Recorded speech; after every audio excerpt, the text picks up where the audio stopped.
अस्सलामुअलैकुम। जैसे कि मैंने फ़र्स्ट लेक्चर अपलोड कर दिया था जिसमें मैंने मैकेनिक्स के बारे में और बेसिक चीज़ों के बारे में बताया था। फ़िज़िक्स की ब्रांचेस में से मैंने जस्ट मैकेनिक पढ़ाई थी। अब हम बाकी ब्रांचेस पर आते हैं। तो मैंने फ़र्स्ट लेक्चर जो है वो डिलीट कर दिया था, तो मैंने दोबारा से रीअपलोड किया क्योंकि उसमें पिक्चर बिल्कुल भी साफ़ नज़र नहीं आ रही थी।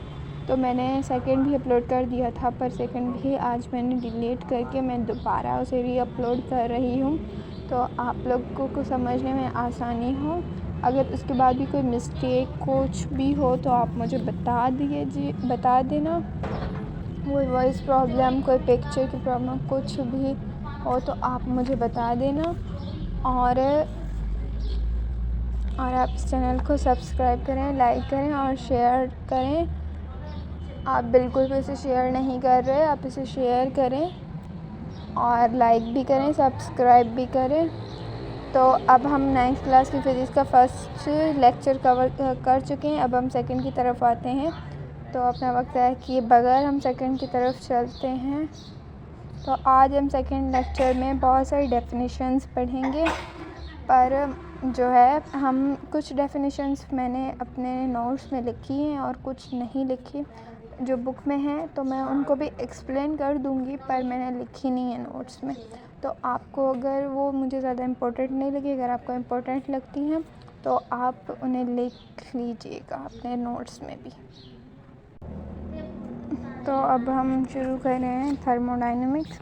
तो मैंने अपने नोट्स में थर्मोडायनेमिक ऐड नहीं किया, इलेक्ट्रिसिटी ऐड किया। तो आज हम इलेक्ट्रिसिटी के डिटेल में पढ़ेंगे। तो पहले हम थोड़ा सा थर्मोडायनेमिक भी पढ़ लेते हैं।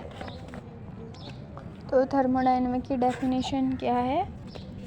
Thermodynamics deal with the heat and energy and temperature, with heat and temperature and their relation to energy and work. तो इसमें हम पढ़ते हैं किस तरह हीट चेंज होती है मैकेनिकल एनर्जी में और किस तरह मैकेनिकल वर्क कन्वर्ट होता है हीट एनर्जी में। तो फॉर एग्ज़ाम्पल हमारे पास एक कार है, हमारे पास एक इंजन है जिसका जो कार है, कार का कोई इंजन है हमारे पास, ठीक है। उसमें जब हम पेट्रोल डालते हैं, जब भी हम उसमें पेट्रोल डालते हैं तो वो पेट्रोल जो है, पेट्रोल से हीट पैदा होती है। हीट पैदा होती है तो उसमें हीट से एनर्जी बनती है। जब हम उसमें पेट्रोल डालते हैं तो पेट्रोल से ही जो पेट्रोल जलता है तो वहाँ से हमें हीट एनर्जी मिलती है, हीट एनर्जी पैदा होती है। तो हीट एनर्जी जब पिस्टन को मूव करवाती है, जब मूव करवाती है तो कार मोशन करती है। तो हम जो फ्लू डालते हैं, फ्लू को डालते हैं, फ्लू को जब जलाते हैं यानी हीट एनर्जी पैदा होती है और हीट एनर्जी जब पैदा होती है तो हीट से मोशन होता है, मोशन करवाती है हीट एनर्जी। जब फ्लू जलता है तो इंजन वर्क करता है, तो उससे हमारी जो कार है वो मूव करती है, मोशन में आती है। तो इस तरह जो मोशन में आती है उसे हम, इस तरह जो चीज़ें मोशन में आती हैं उसे हम थर्मोडायनेमिक बोलते हैं। थर्मोडायनेमिक मोशन में चेंज होती हैं, ठीक है। तो बस हमने थर्मोडायनेमिक के बारे में इतना सा ही पढ़ा है। तो अब हम इलेक्ट्रिसिटी के पास चलते हैं, इलेक्ट्रिसिटी के बारे में पढ़ते हैं। तो इलेक्ट्रिसिटी की डेफिनेशन जो यहाँ पर लिखी हुई है, it is the branch of physics which deal with the study of moving charge और फ्लो ऑफ चार्ज। और मैं यहाँ पर बुक में जो लिखी हुई है वो भी आपको बता देती हूँ। Electricity is the study of property of charge in rest और इन मोशन, ठीक है। तो अब हम चलते हैं इलेक्ट्रिसिटी में हम चार्ज को स्टडी करते हैं। यानी जब इलेक्ट्रॉन मूव करता है तो हमारे पास इलेक्ट्रिसिटी जनरेट होती है। इलेक्ट्रिसिटी हमारे पास बहुत है बेसिक चीज़ों, इलेक्ट्रिसिटी हमारे पास एक बेसिक चीज़ है जिसको हमारे पास, जैसे इलेक्ट्रिसिटी बहुत ज़्यादा बेसिक है। अगर इलेक्ट्रिसिटी ना हो तो हमारे पास कोई भी इलेक्ट्रिक चीज़ नहीं चल सकती। तो इसीलिए हमारी लाइफ में, हमारी जो मॉडर्न लाइफ है अभी, उसमें इलेक्ट्रिसिटी होना बहुत ज़्यादा ज़रूरी है। तो इलेक्ट्रिसिटी होगी तो फ़ैन चलेगा, लाइट बल्ब्स जलेंगे, फ्रिज, पंखे, एसी वगैरह सब चलेंगे। अगर इलेक्ट्रिसिटी नहीं होती तो हमारी लाइफ गुजारना बहुत ज़्यादा मुश्किल हो जाता। तो हम चार्ज के बारे में अब पढ़ते हैं कि चार्ज क्या है। जब चार्ज रेस्ट में होता है तो कोई भी करंट पैदा नहीं होता। जब चार्ज मोशन में होता है तो करंट पैदा होता है। ठीक है, उसके बाद जैसे कि मैंने यहाँ पर लिख दिया है, सम चार्ज रिपल होते हैं और पॉजिटिव, सेम जो चार्ज होते हैं वो एक दूसरे को रिपल करते हैं और पॉजिटिव चार्ज होते हैं वो अट्रैक्ट करते हैं। प्लस प्लस चार्ज दोनों जब आमने सामने होते हैं तो वो रिपल करते हैं, माइनस माइनस होते हैं तो वो भी रिपल करते हैं। प्लस माइनस होते हैं वो अट्रैक्ट करते हैं और माइनस प्लस होते हैं वो भी अट्रैक्ट करते हैं। ठीक है, उसके बाद हम चलते हैं इधर। तो कितने टाइप्स के चार्ज हैं? There are two types of कितने टाइप्स के करंट है? There are two types of current.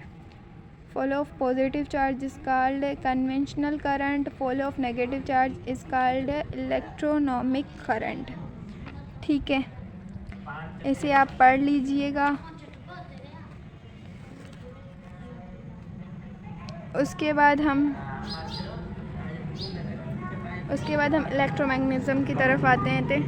तो जब हम इलेक्ट्रोमैग्नेटिज्म की तरफ आते हैं तो इलेक्ट्रोमैग्नेटिज्म मतलब जो है मैग्नेटिज्म क्या होता है, मैग्नेट किस तरह बिहेव करता है और क्या क्या इसकी खसूसियात होती हैं। और मैग्नेटिज्म भी ब्रांच है फिज़िक्स की। मैग्नेटिज्म तो वो भी ब्रांच है फिज़िक्स की। जिस तरह हम मैग्नेट की प्रॉपर्टी को स्टडी करते हैं। ठीक है, अब हम मैग्नेट की प्रॉपर्टी स्टडी करते हैं। मैग्नेट से भी इलेक्ट्रिसिटी पैदा की जा सकती है, यानी आपके पास एक मैग्नेट हो तो आप उससे भी इलेक्ट्रिसिटी बना सकते हो।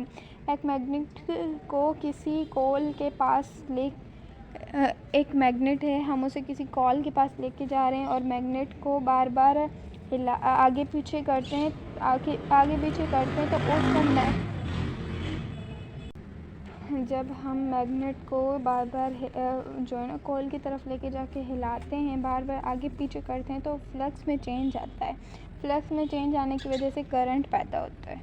ठीक है, जब करंट पैदा होता है तो इलेक्ट्रिसिटी होती है। तो हम इलेक्ट्रोमैग्नेटिज्म के बारे में मैग्नेटिज्म के बारे में हमने पढ़ा है। तो अब हम थोड़ा सा इलेक्ट्रोमैग्नेटिज्म पढ़ते हैं। It is a branch of physics which deal with the study of electricity and magnetism. तो इसमें हम जो इलेक्ट्रिसिटी में पढ़ते हैं और जो मैंने अभी आपको मैग्नेटिज्म पढ़ाया, तो इलेक्ट्रिसिटी और मैग्नेटिज्म को दोनों को मिक्स करके जो होता है वो होता है इलेक्ट्रोमैग्नेटिज्म। ठीक है, उसके बाद हम आते हैं सॉलिड स्टेट फिज़िक्स के पास। सॉलिड स्टेट फिज़िक्स क्या है? It is the branch of, अभी मैंने आपको मैग्नेटिज्म जो एक्सप्लेन किया, हम सॉलिड स्टेट फिज़िक्स थोड़ा बाद में पढ़ते हैं। पहले मैंने आपको मैग्नेटिज्म जो है ना एक्सप्लेन किया था, वो मैग्नेटिज्म आपके बुक में है, इसीलिए मैंने आपको मैग्नेटिज्म एक्सप्लेन किया। उसके बाद आती है एटॉमिक फ़िज़िक्स। तो हम एटॉमिक फ़िज़िक्स को थोड़ा बाद में पढ़ते हैं, पहले हम सॉलिड स्टेट फिज़िक्स पढ़ते हैं क्योंकि ये भी थोड़ा इम्पॉर्टेंट है। तो मैं जैसे आपको इधर डिफ़ाइन थोड़ा बहुत कर देती हूँ। It is the branch of physics which deal with the study of solid state physics. तो सॉलिड स्टेट फिज़िक्स में हम जो स्टडी करते हैं वो स्टडी होती है सॉलिड चीज़ों के बारे में। जो भी सॉलिड चीज़ें होती हैं उसके बारे में जो भी हम स्टडी करते हैं फिज़िक्स के अंदर, तो उसे हम सॉलिड स्टेट फिज़िक्स बोलते हैं। और उसके बाद हम एटॉमिक फ़िज़िक्स पर आते हैं। तो एटॉमिक फ़िज़िक्स को हम थोड़ा डिटेल में पढ़ेंगे। It is the branch of physics which deal with overall study of atom. तो इसमें जो भी हम पढ़ते हैं वो एटॉमिक फ़िज़िक्स में जो भी हम पढ़ते हैं वो एटम के बारे में पढ़ते हैं। तो हम जो बुक में डेफिनेशन लिखी हुई वो भी मैं एक बार आपको पढ़ के सुना देती हूँ। Atomic physics deals with the composition, structure and property of atom. तो दोनों की डेफिनेशन सेम है, बस वर्डिंग चेंज है। तो अब हम इसे थोड़ा सा एक्सप्लेन करते हैं कि एटॉमिक फ़िज़िक्स होता क्या है।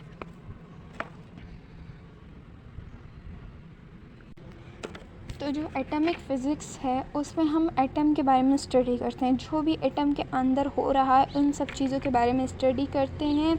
एटम के अंदर जो मोशन हो रहा होता है उसके बारे में स्टडी करते हैं। इलेक्ट्रॉन की मोशन की स्टडी करते हैं और जो और जो एटम की खुसूसियात होती हैं उनके बारे में स्टडी करते हैं, प्रोटॉन के बारे में, न्यूक्लियस के बारे में, इन सब चीज़ों के बारे में हम एटम में पढ़ते हैं। ठीक है, तो अब हम एटम शुरू करते हैं। तो हमारे पास मुख्तलिफ़ एटम होते हैं, उनके अंदर मतलब हमारे पास मुख्तलिफ़ जो भी एटम्स होते हैं उनके अंदर इलेक्ट्रॉन मौजूद होते हैं और न्यूक्लियस होता है बीच में। न्यूक्लियस में न्यूट्रॉन, प्रोटॉन होते हैं। न्यूट्रॉन पर कोई भी चार्ज नहीं होता और जो चार्ज इलेक्ट्रॉन पर होता है वही प्रोटॉन पर होता है। तो इलेक्ट्रॉन और प्रोटॉन का चार्ज सेम होता है, जो होता है 1.6 × 10⁻⁹ 19 होता है। ठीक है, इलेक्ट्रॉन और प्रोटॉन के चार्जेस सेम होते हैं। ये दोनों जो मैंने चार्जेस बताए वो हैं इलेक्ट्रॉन और प्रोटॉन के, और जो न्यूट्रॉन है वो उसके कोई भी चार्ज नहीं होता। ठीक है, उसके बाद हम अब आते हैं थोड़ा सा आपकी बुक की तरफ आते हैं। तो बुक में जो है वो ऑप्टिक्स, साउंड, उसके बाद न्यूक्लियर फिज़िक्स आता है। तो हम थोड़ा बहुत ऑप्टिक के और साउंड के बारे में पढ़ते हैं। तो ऑप्टिक की डेफिनेशन ये है, optics study physical acceptance of light and its property with the help of optical instrument। तो ऑप्टिकल इंस्ट्रूमेंट हम किस चीज़ के लिए यूज़ करते हैं? तो ऑप्टिकल इंस्ट्रूमेंट जो भी हैं वो हम लाइट के लिए यूज़ करते हैं। इसमें हम लाइट के ऊपर स्टडी करते हैं। लाइट वेव भी है और पार्टिकल भी है। लाइट जो है वो डुअल नेचर है, वेव भी होती है और पार्टिकल भी होती है। इसका हम जो है सेकेंड ईयर में पूरा चैप्टर पढ़ेंगे। लाइट, वेव और पार्टिकल के बारे में पूरे फर्स्ट ईयर में भी चैप्टर है और सेकेंड ईयर में भी चैप्टर है। तो लाइट वेव भी है और पार्टिकल भी है, दोनों है। लाइट डुअल नेचर होती है। वेव नेचर की वजह से ये रिफ्लेक्शन भी करती है और इंटरफेरेंस भी करती है। वेव की वजह से लाइट जो रिफ्लेक्ट भी होती है और इंटरफेरेंस भी करती है। और पार्टिकल नेचर की वजह से पेयर प्रोडक्शन और फोटो इलेक्ट्रिक इफ़ेक्ट भी करती है। ठीक है, ऑप्टिकल इंस्ट्रूमेंट वो है जिसे हम लाइट को दिखाने में यूज़ करते हैं। लाइट को दिखाने के लिए हम उसे ऑप्टिकल इंस्ट्रूमेंट को यूज़ करते हैं। उसके बाद आता है साउंड। अब साउंड के बारे में स्टडी करते हैं। तो साउंड जो है it is the study of, एक मिनट मैं आपको साउंड की डेफिनेशन बता देती हूँ। It is the study of production, property and application of a sound wave. अब साउंड में भी वेव आ गया। देखो, साउंड भी एक ब्रांच है फिज़िक्स की और साउंड वेव होती है। ठीक है, साउंड भी वेव होती है और हम साउंड की वेव को लॉन्गिट्यूडनल वेव बोलते हैं। ठीक है, साउंड किस तरह पैदा होता है और इसकी प्रोडक्शन को हम साउंड के ब्रांच में स्टडी करते हैं। ठीक है, ये सब साउंड के बारे में था। तो हम साउंड के बारे में डिटेल में आगे चल के आगे वाले चैप्टर्स में पढ़ेंगे। तो अभी हम आते हैं न्यूक्लियर फिज़िक्स के पास। तो न्यूक्लियर फिज़िक्स की डेफिनेशन मैं आपको यहाँ पर भी बता देती हूँ। It is the branch of physics which deals with the study of nuclear of atom. हम यहाँ पर जो भी स्टडी करते हैं वो न्यूक्लियर के एटम के बारे में करते हैं। न्यूक्लियर, तो बुक में ये डेफिनेशन लिखी हुई है, nuclear physics deals with the constituted structure, behavior and intersection of atom nuclei। तो इसमें भी यही डेफिनेशन है, दोनों की डेफिनेशन सेम है, बट जो है वर्डिंग चेंज है। इसमें डेफिनेशंस में दोनों की वर्डिंग चेंज है और जो डेफिनेशन मैं आपको बता रही हूँ और जो बुक में है वो सेम ही है, पर उनमें वर्डिंग चेंज है। आपको जो भी इजी लगे इनमें से वो आप याद कर लें। जो भी आपको इजी लग रही है कि आप ये इजी है तो आप वो याद कर लें, आप चाहें तो बुक वाली याद कर लें, चाहे मैंने जो लिखवाई है वो याद कर लें। तो अब हम न्यूक्लियर फिज़िक्स के पास आते हैं। तो न्यूक्लियर फिज़िक्स में क्या होता है? न्यूक्लियर फिज़िक्स क्या होती है? न्यूक्लियर फिज़िक्स जो है वो बेसिक चीज़ है, बहुत इम्पोर्टेंट चीज़ है जिसको हम यूज़ करते हैं इलेक्ट्रिक्स में। इलेक्ट्रिसिटी भी बनाते हैं जो है, और अपने मुल्क के लिए भी उसे हम थोड़ा बहुत यूज़ करते हैं। एटम के न्यूक्लियर, तो हम एटम के न्यूक्लियर पर स्टडी करने को न्यूक्लियर फिज़िक्स भी बोलते हैं। फिज़िक्स में इसकी स्टडी करते हैं। तो आपको पता है न्यूक्लियर कहाँ होता है, वो एटम के बीच में होता है। तो ये न्यूक्लियर किस तरह से बिहेव करता है, ठीक है, इसका स्ट्रक्चर क्या होता है, इन सब के बारे में हम न्यूक्लियर फिज़िक्स के अंदर पढ़ते हैं। तो जब आप 9th का आई थिंक लास्ट चैप्टर या पहले जो बुक थी उसमें तो था लास्ट चैप्टर, अभी का नहीं पता कि लास्ट है या मैट्रिक में है, पर इसके बारे में आप डिटेल में तब पढ़ेंगे। जो भी अभी आपके लिए इम्पोर्टेंट था वो मैंने आपको बता दिया। उसके बाद हम एस्ट्रोफिज़िक्स पर आते हैं। पर एस्ट्रोफिज़िक्स में आने से पहले जो है हम थोड़ा सा बुक की तरफ चलते हैं। तो उसमें पार्टिकल फ़िज़िक्स भी है, पार्टिकल फ़िज़िक्स, उसके बाद एस्ट्रोफिज़िक्स आती है। तो हम पार्टिकल फ़िज़िक्स को स्किप करते हैं क्योंकि हम अगर सारी डेफिनेशंस अभी पढ़ेंगे तो टाइम ज़्यादा हो जाएगा, वीडियो ज़्यादा लंबी हो जाएगी, इसीलिए हम एस्ट्रोफिज़िक्स पर आते हैं। तो एस्ट्रोफिज़िक्स है, बुक में जो डेफिनेशन है वो है, तो हम पढ़ रहे थे एस्ट्रोफिज़िक्स के बारे। तो हम जो है पहले एस्ट्रोफिज़िक्स के बारे में पढ़ रहे थे। तो मैं स्लाइड मूव करना भूल गई थी। तो प्लाज्मा फ़िज़िक्स भी है और बायोफिज़िक्स भी है और एस्ट्रोफिज़िक्स भी है। तो प्लाज्मा और बायोफिज़िक्स हम थोड़ा बाद में पढ़ते हैं, पहले हम एस्ट्रोफिज़िक्स को ही कंटिन्यू रखते हैं। तो एस्ट्रोफिज़िक्स की डेफिनेशन है, it is the branch of physics which deal with the study of astronomical bodies। ये मैंने लिखी है, मैंने लिखी है, और अब जो बुक में है वो मैं आपको बताती हूँ। The study of celestial object with the help of law and of physics as known as astrophysics, ठीक है। और celestial जो है वो उसकी मीनिंग है आसमानी, ठीक है। इसमें मतलब स्पेस की स्टडी करते हैं, ठीक है। स्पेस में जो भी चीज़ें हैं उनकी स्टडी करते हैं। तो आज तक हम लोग साइंटिस्ट स्पेस पर गए हैं, कुछ गए कुछ नहीं गए, तो उसकी स्टडी करते हैं। स्पेस की स्टडी हम एस्ट्रोफिज़िक्स में करते हैं। एस्ट्रोफिज़िक्स हमारे पास ब्रांच है साइंस की, ये स्पेस से रिलेटेड करती है। इसमें हम स्पेस की चीज़ों को स्टडी करते हैं। जस्ट इतना ही मैं आपको इसमें बताती हूँ। उसके बाद हम प्लाज्मा फ़िज़िक्स की तरफ चलते हैं। तो प्लाज्मा फ़िज़िक्स की डेफिनेशन जो है, it is the study of ionised state of matter and its property as known as plasma physics. ये है बुक की डेफिनेशन। अब जो मैंने लिखी है वो मैं आपको पढ़ा देती हूँ। It is the branch of physics which deal with the study of highly ionised atom, ठीक है। तो ये थी प्लाज्मा फ़िज़िक्स की डेफिनेशन जो मैंने लिखी है वो, और जो फर्स्ट में मैंने बताई वो है बुक में। प्लाज्मा फ़िज़िक्स हमारे पास मैटर, तो प्लाज्मा फ़िज़िक्स को हम डिफ़ाइन करते हैं। तो प्लाज्मा फ़िज़िक्स के बारे में स्टडी करने चलते हैं। तो प्लाज्मा फ़िज़िक्स में जब एटम से इलेक्ट्रॉन निकल जाते हैं, एटम में इलेक्ट्रॉन मौजूद होते हैं, वो इलेक्ट्रॉन जब निकल जाते हैं एटम में से तो वो आयनाइज्ड हो जाते हैं, ठीक है। उसके अंदर होल पैदा हो जाते हैं और अट्रैक्शन की फ़ोर्स पैदा होती है। अट्रैक्शन की फ़ोर्स पैदा होती है, वो दूसरे इलेक्ट्रॉन को अपनी तरफ खींचते हैं। तो उसके बारे में हम जो भी स्टडी करते हैं उसे हम प्लाज्मा फ़िज़िक्स बोलते हैं। जो एटम के बाद एटम में जो इलेक्ट्रॉन होते हैं वो एटम से निकल जाते हैं, आयनाइज्ड हो जाते हैं। तो इसके बारे में ही हम प्लाज्मा फ़िज़िक्स में स्टडी करते हैं। उसके बाद आता है बायोफिज़िक्स। तो बायोफिज़िक्स हमारे बुक में नहीं है, तो इसलिए हम इसको थोड़ा सा एक्सप्लेन करते हैं।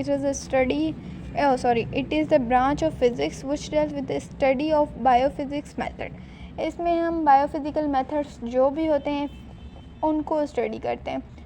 बायोफिज़िकल मेथड्स, बायोफिज़िक्स में जो भी मेथड्स होते हैं, जो भी, उन सब को हम इसमें स्टडी करते हैं, ठीक है। तो हम उसके बाद बुक में है एक डेफिनेशन है जियोफिज़िक्स।